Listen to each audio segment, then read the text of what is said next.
First of all ಫಿಲ್ಮೇ ತುಂಬ entertaining ಆಗಿದೆ ಉಪನ್ಯಾಸ. ಯಾಕಂದರೆ ಇವಾಗ ರೀಸೆಂಟ್ ಡೇಸ್ಲಿ ಬಂದಿದ್ದ ಫಿಲ್ಮ್ಸಲ್ಲಿ ನೋಡಿದ್ರೆ ಆ್ಯಕ್ಷನ್ಗೆ ಭಾಳ ಒತ್ತಡ ಕೊಟ್ಟು ಮಾಡ್ತಿದ್ದಂಥ ಒಂದು ಪೀರಿಯಡ್ಲಿ ಒಂದು fun field little slight emotion ಇಟ್ಕೊಂಡು ಭಾಳ ನೀಟಾಗಿ, ಆಮೇಲೆ ತುಂಬ ಓವರ್ ಆಗ್ಬಿಟ್ರೆ ಕಷ್ಟ. ಏನು ಓವರ್ ಇಲ್ದೇ ಎಲ್ಲೆಲ್ಲಿ ಏನೇನು ಬೇಕು ಅಲ್ಲಲ್ಲಿ ಅಷ್ಟೇ ಚೆನ್ನಾಗಿ ಹೋದ. ಆಮೇಲೆ ಚಿಕ್ಕಣ್ಣ ಅಂತೂ ಭಾಳ ಅದ್ಭುತವಾಗಿ ಮಾಡಿದ್ರು. ಭಾಳ ಅದ್ಭುತ ಅಂದರೆ ಸಾಮಾನ್ಯವಾಗಿ ನಾವು ಬೇರೆ ಒಂದು ಇಮೇಜ್ ಬಿಲ್ಡಪ್ ಮಾಡೋಕ್ಕೆಲ್ಲ ನೋಡ್ತಾರೆ, ಬಟ್ ಅವರು ಭಾಳ ಆನೆಸ್ಟಾಗಿ ಅವರ ಒಂದು ಬಾಡಿ ಲ್ಯಾಂಗ್ವೇಜ್ಗೆ ಅವರ ಪಾತ್ರಕ್ಕೆ ಭಾಳ ಅದ್ಭುತವಾಗಿ ಡೈರೆಕ್ಟ್ರು ನಿಟೆಡ್ ವೆರಿ ವೆಲ್, ತುಂಬ ಚೆನ್ನಾಗಿ ನಿಟ್ ಮಾಡಿದ್ದಾರೆ. ಆ ಕ್ಯಾರೆಕ್ಟರ್ನ ಭಾಳ ಅಷ್ಟೇ ಅಚ್ಚುಕಟ್ಟಾಗಿ ಮಾಡಿದ್ದಾರೆ. ಆಮೇಲೆ ಹೀರೋಯಿನ್ ಅಷ್ಟೇ ಭಾಳ ನೀಟಾಗಿ ಮಾಡಿದ್ದಾರೆ. ಅವ್ರ ಪರ್ಫಾರ್ಮೆನ್ಸ್ ಫಸ್ಟ್ ಫಿಲ್ಮ್ ಥರ ಕಾಣಲ್ಲ ಆ್ಯಕ್ಚುಲಿ. ತುಂಬ ಎಕ್ಸ್ಪೀರಿಯನ್ಸ್ಡ್ ಆ್ಯಕ್ಟ್ರೆಸ್ ಮಾಡೋ ಥರ ಮಾಡಿದ್ದಾರೆ. ತುಂಬ ನ್ಯಾಚುರಲ್ ಆಗಿದೆ, ಭಾಳ ಕ್ಯಾಶುವಲ್ ಆಗಿದೆ, ಓವರ್ ಎಲ್ಲೂ ಅನ್ಸಲ್ಲ. ಅದು ಇಡೀ ಸಿನಿಮಾ ನಮಗಂತೂ ಭಾಳ ಎಂಜಾಯ್ ಮಾಡ್ಕೊಂಡೆ ನಗ್ತಾ ನೋಡ್ತಾ ಇದ್ದು.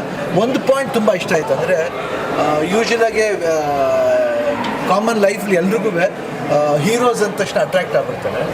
ಬರೀ ಅವ್ರೇನಂತಾರೆ, ಬರೀ ಆ ಹೀರೋ ಅಂತಾರೆ. ಬಟ್ ಒಂದು ಲವ್ ಅಂತ ಬಂದಾಗ ಅದ್ರ ಕಾಮನ್ ಫ್ಯಾಕ್ಟರ್ ಅಂದರೆ ನೀನು ನನ್ನ ನೋಡು ಫಸ್ಟು, ಆಮೇಲೆ ನಿನ್ನ ಫೇವ್ರೆಟ್ ಆ್ಯಕ್ಟರ್ ನೋಡು. But that point is very beautiful. Point ನಂಗೆ ತುಂಬ ಇಷ್ಟ ಆಯಿತು.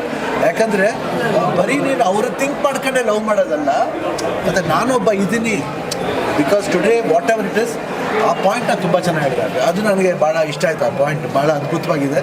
ಕಾಮನ್ನಾಗಿ ಇದು ಎಲ್ಲರೂ ನೀವು ಯಾರೇ ನೋಡಿದ್ರು ಆ ಥರ ಒಂದು ಫೀಲ್ ಇರುತ್ತೆ, ಬಟ್ ಅದನ್ನು ಭಾಳ ಅದ್ಭುತವಾಗಿ ಭಾಳ ಹೇಳಿದ್ದಾನೆ, ಭಾಳ ನೀಟಾಗಿ ಚೊಕ್ಕದಾಗಿ ಹೇಳಿದ್ದಾರೆ. ಭಾಳ ಅದ್ಭುತವಾಗಿತ್ತು. ಚಿಕ್ಕಣ್ಣ ಅಂತೂ ಅವತ್ತೇ ನಾನು ಸಾಂಗ್ಸ್ ನೋಡೋಕೆ ಹೇಳಿದ್ರೆ ಡ್ಯಾನ್ಸಿಂಗ್ ಈಸ್ ಡನ್ ಸೂಪರ್ ಬರುತ್ತೆ. ಪರ್ಫಾರ್ಮೆನ್ಸ್ ಅಷ್ಟೇ ಭಾಳ ಅದ್ಭುತವಾಗಿದೆ. ಎಮೋಷ್ನಲ್ ಸೀನ್ಸುವೆ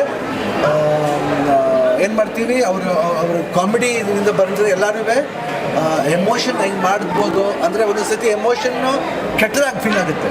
ಬಟ್ ಚಿಕ್ಕಣ್ಣ ಬಂದ್ಬಿಟ್ಟು ಅಷ್ಟನ್ನೇ ನೀಟಾಗಿ ವೆರಿ ಸ್ಮಾಲ್ ಎಮೋಷನ್ನ ಭಾಳ ಚಿಕ್ಕದಾಗಿಟ್ಟು ಅದನ್ನು ಚೆನ್ನಾಗಿ ಪ್ರೊಜೆಕ್ಟ್ ಮಾಡಿದ್ದಾರೆ. ಡೈರೆಕ್ಟರ್ಸ್ ಏನು ಒಂದು ಐಡಿಯಾ ಮಾಡಿದಾರೋ ಆ ಪ್ರಪೋರ್ಷನೇಟ್ ತುಂಬ ಚೆನ್ನಾಗಿದೆ. ಓವರ್ ಆಲ್ ಒಳ್ಳೆ package and very entertaining. And ending to starting to ಎಂಡಿಂಗ್ವರೆಗೂ ಭಾಳ ಅದ್ಭುತವಾಗಿ ಜನ ಇವತ್ತು ನಾನು ನೋಡಿದಾಗ ಥಿಯೇಟ್ರಿಗೆ ಎಲ್ಲರೂ ದೇವರ್ ಎಂಜಾಯಿಂಗ್. ಅದು ಬೇಕು ಒಂದು ಸಿನಿಮಾಗೆ ಗೆಲ್ಲಕ್ಕೆ, ಅದೊಂದು ಪಕ್ಕ. ಇವತ್ತು ಸಿನಿಮಾ ಚೆನ್ನಾಗಿದೆ ಅಂದರೆ reason is that director, producer, Chikkanna, heroine, ಆಮೇಲೆ ಎವ್ರಿಬಡಿ ಇಸ್ ವರ್ಕ್. ಧರ್ಮಣ್ಣ ಕ್ಯಾಟ್ರ್ ಮಾಡಿದ್ದಾರೆ. ಓಕೆ, ಧರ್ಮಣ್ಣ, ಸಾರಿ, ಅವ್ರೊಂದು ಮಾತ್ರ ಮಾಡಿದ್ದಾರೆ. ಎಲ್ಲರೂ ಅಷ್ಟೇ ಭಾಳ ಅದ್ಭುತ ಮಾಡಿದ್ದಾರೆ. ಈವನ್ ರವಿಶಂಕರ್ ಅವರು ಅಷ್ಟೇ. ಓವರಾಲ್ ಫ್ಯಾಂಟಾಸ್ಟಿಕ್ ಆಗಿದೆ. ಲಾಸ್ಟ್ ಚರಣ್ ಬರೋದು ತುಂಬ ಚೆನ್ನಾಗಿ ಭಾಳ ಕ್ಯೂಟ್ ಆಗಿದೆ. ಅದನ್ನು ಓವರ್ ಆಗಿ ಅದನ್ನು ಎಲ್ಲರೂ ಏನೋ ಎಕ್ಸ್ಪೆಕ್ಟ್ ಮಾಡ್ತಾರೆ, ಬಟ್ ಭಾಳ ಕಾಮಿಕಲ್ ಆಗಿ ಸಿನಿಮಾಗೆ ಏನು ಬೇಕೋ ಅಷ್ಟು. Over fantastic film, thoroughly enjoy. ಎಲ್ಲರೂ ಬಂದು ನೋಡಿ. ಎಲ್ಲ ಆರ್ಟಿಸ್ಟ್ ಫ್ಲೇವರ್ನ ಯೂಸ್ ಮಾಡಿದ್ದಾರೆ. ವೆರಿ ಕ್ಲೆವರ್ ಐಡಿಯಾ ಅದನ್ನು ಡೈರೆಕ್ಟರ್ ಆಮೇಲೆ ಚಿಕ್ಕಣ್ಣ ಮಾಡೋದು. ಅದು good. Always they should be. ಇದು ಅವ್ರ ಅಭಿಮಾನಿ ಇವ್ರ ಅಭಿಮಾನಿ ನೋಡಿದಲ್ಲ, ಎಲ್ಲ ಕಾಮನ್ ಅಭಿಮಾನಿಗಳು ಬಂದು ನೋಡ್ಬೋದು. ಐ ಥಿಂಕ್ ಫ್ಯಾಮಿಲಿಗೆ ಭಾಳ ಒಳ್ಳೆ ಎಂಟರ್ಟೈನ್ಮೆಂಟ್.